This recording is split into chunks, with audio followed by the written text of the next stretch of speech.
সম্মানিত ভিউয়ার্স, পঞ্চম শ্রেণীর অধ্যায় নম্বর 11.2 এর 1 নম্বর প্রশ্ন বলা হয়েছে খালি ঘরে সঠিক শব্দ বসাও। এখানে সংখ্যা না, বলছে সঠিক শব্দ বসাও।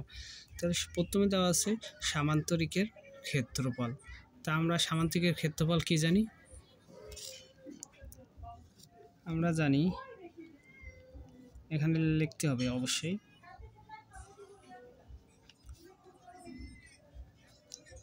আমরা জানি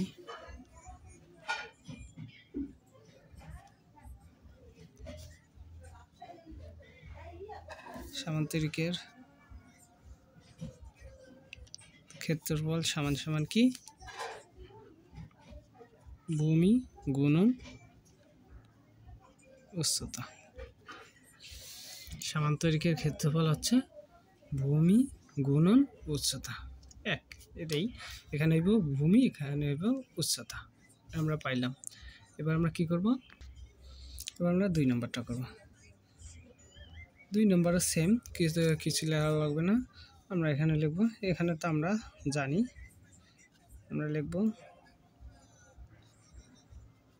ত্রিভুজের ক্ষেত্রফল সমান সমান কি? আমরা লিখব এখানে ভূমি গুণন উচ্চতা ভাগ 2। ভূমি গুণন উচ্চতা ভাগ 2। এখানে 2 দেওয়া আছে যেহেতু আমরা ভূমি গুণন উচ্চতা, এটা হচ্ছে ত্রিভুজের ক্ষেত্রফল। এই 1 নম্বর আমাদের শেষ।